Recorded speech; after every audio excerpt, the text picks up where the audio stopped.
Hi, today's tip is going to be about transitions and signposting, and I think it's a really helpful lesson to learn about writing to make the writing a lot more complex and rich and really help draw all of your ideas together and make a kind of seamless logical flow to your writing. So, the basic thing to think about is that transitions and signposting are some of the clearest signs of mature writing. Writing that is immature kind of has ideas that are segmented and separate from one another. But if the ideas are kind of growing together into a seamless whole, it's going to be because it's got transitions and signposting in it. So for transitions, we want to have transitions from idea to kind of help that logical flow so we know where we're going as we go along as a reader. We also want transitions from sentence to sentence, paragraph to paragraph, section to section, and even for those of you who are going to be writing a dissertation or a longer chapter-based version of a piece of writing, it's going to be from chapter to chapter.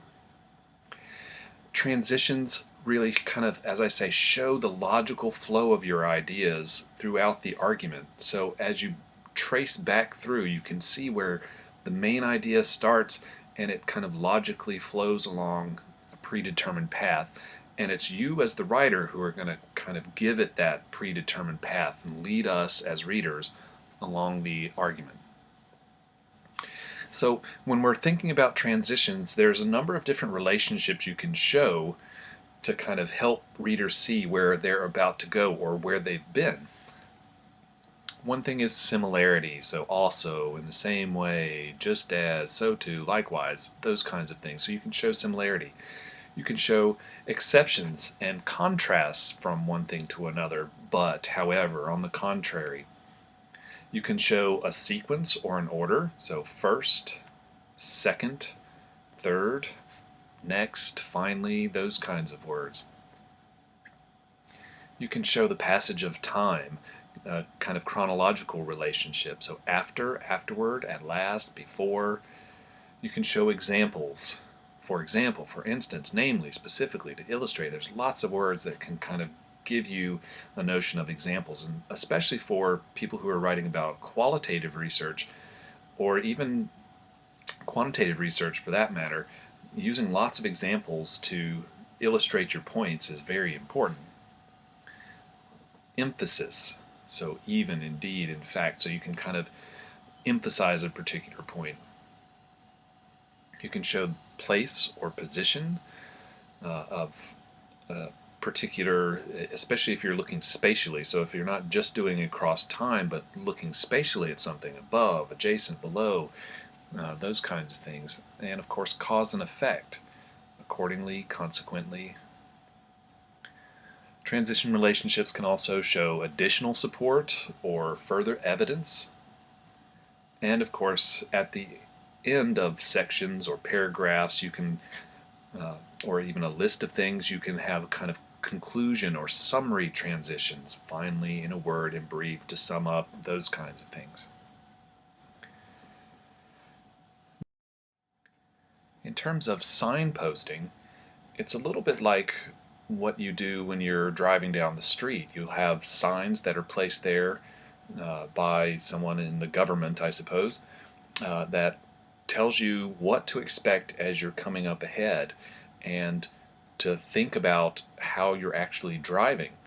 Well, it's the same thing for readers when you put in the signposting. You're kind of in that government planning mode and you're trying to show the reader, not the driver in this case, what they should be doing, what they should be paying attention to, where they can expect things to happen. So, for instance, with signposting, you might see something like this sentence: the participants were all experienced teachers, but few of them used policy resources to inform their teaching, which I will explain further in Chapter 6. So these signposts let people know what's coming up in a later chapter, perhaps, or something like this, where these can be kind of like transitions, but also like signposts. There were three major themes that emerged from the data analysis. So the reader is expecting three particular themes coming up. And then you'll use these transitional words like first, second, third, so on until you get to finally, or you might even like recap and do in conclusion, those kinds of things. First, let me show you a paragraph that doesn't do such a good job with the transitions and then kind of fix it up for you. And hopefully in that way I'll be able to show you exactly what those transitions and signposts can do for you that a lack of them will cause a problem with. So take this particular paragraph written by a student. Hopefully this is not your paragraph. So the paragraph starts, I contacted the provider, Dana, by telephone and identified myself and my purpose. I outlined the design of the study and the components of the study that would ideally be completed there.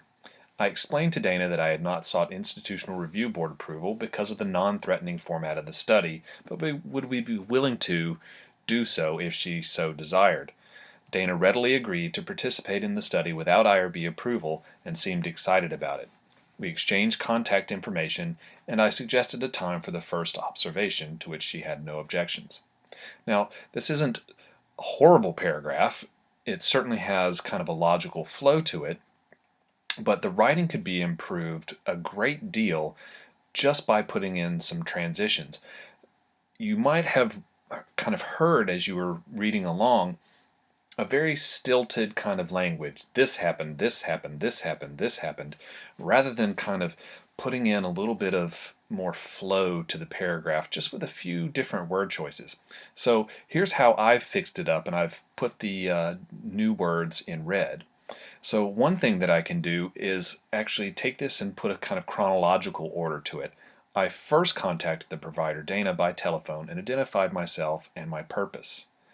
During that call, I outlined the design of the study. So you can see those two sentences get connected chronologically just by putting in that little phrase during. So during that call, I outlined the design of the study and the components of the study that would ideally be completed there. I explained to Dana that I had not sought Institutional Review Board, and then I take the next sentence to kind of connect it. Despite the lack of IRB, Dana readily agreed to participate in the study. Now, of course, it had without IRB approval in there before, but it didn't really do the work of transition so much as it just kind of repeated that there was no IRB approval. Here, putting in that word despite is kind of giving it a transition. So I've also broke down that sentence into another shorter sentence and added a transition. She even seemed excited about it. So it's kind of giving that emphasis to it by putting in that word even. Now I've gone back to the chronology by saying finally we exchanged contact information and I suggested a time for the first observation, to which she had no objections. So within this one paragraph, you can see just adding a few little words here or there improves the flow. So it isn't just this happened, this happened, this happened, this happened. It's this happened first, and then during that, later on, despite that, and then finally. So there's much more flow here in this particular paragraph. So I hope you can see that there's a good way to just improve your flow is by adding in some of those transitions. So now I want to show you a breakdown of an entire section that can show you exactly how transitions and signposting will help. So I want to give you an example that uses all of these various types of signposts and transitions just to kind of give you a sense of exactly how tied together all of these ideas and sentences and paragraphs and sections should really be. So take a look at this particular passage. Now this is the start of a new section. You'll see there's an ellipsis up at the top of the screen that gives indicates there's been a section that comes up before it. So a new section starts school food affects student attainment and achievement. And the way the section starts is related to the health implications, which is what the previous section above was. So that related to indicates to your reader that this idea connects to the idea that you had just read about. So related to those health implications, it's difficult to unambiguously establish a clear causal link between eating or eating nutritiously and specific test scores or educational credentials. And then I'm tying the next sentence to that first sentence, yet. So I'm using that kind of notion of contrast. So we can't really tie it, yet many studies suggest that whether, especially, and what students eat influences their attainment of success in schooling, perhaps even more than it influences health. A study by Balot and James provides an interesting example. So here's a transition where it's one of those example transitions.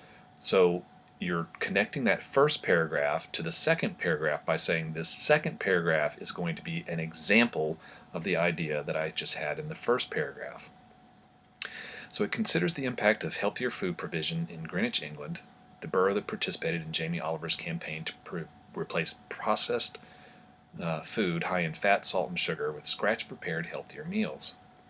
Now, here's some transitions that are helping to connect the first sentence with the next sentences. So this campaign provided a natural experiment, and the authors. So we're constantly connecting the rest of the paragraph with that first sentence by talking about this campaign, which is Jamie Oliver's campaign, and the authors.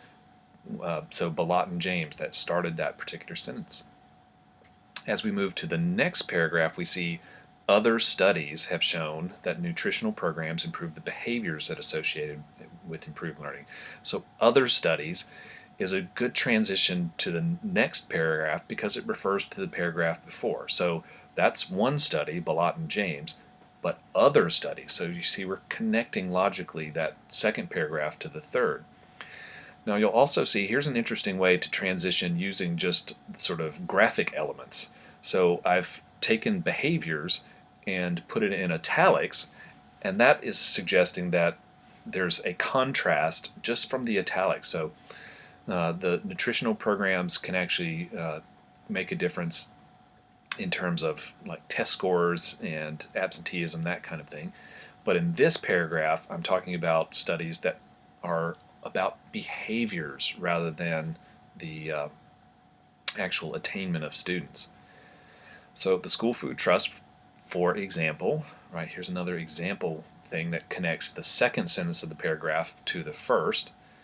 And then there's another transition for the fourth paragraph that illuminates the third paragraph, the implications of such findings. Such findings is referring to that third paragraph, but transitioning to the next, especially for researchers focusing on achievement and learning. So it's kind of giving that example type transition. Such nutritional confounding is connecting sentence number 2 to sentence number 3. And we've got a contrast transition for sentence 4. Instead, we might productively ask those sorts of questions. So you can see idea to idea, sentence to sentence, paragraph to paragraph, and section to section, we've got transitions that are helping lead through the argument. The more you can help yourself put in those transitions and put in those signposts that tell readers what to expect and where to look for things, the better off your writing is going to be, the more mature it's going to seem. So I hope you'll take some time to actually work on those transitions, work on that signposting as you do your own writing.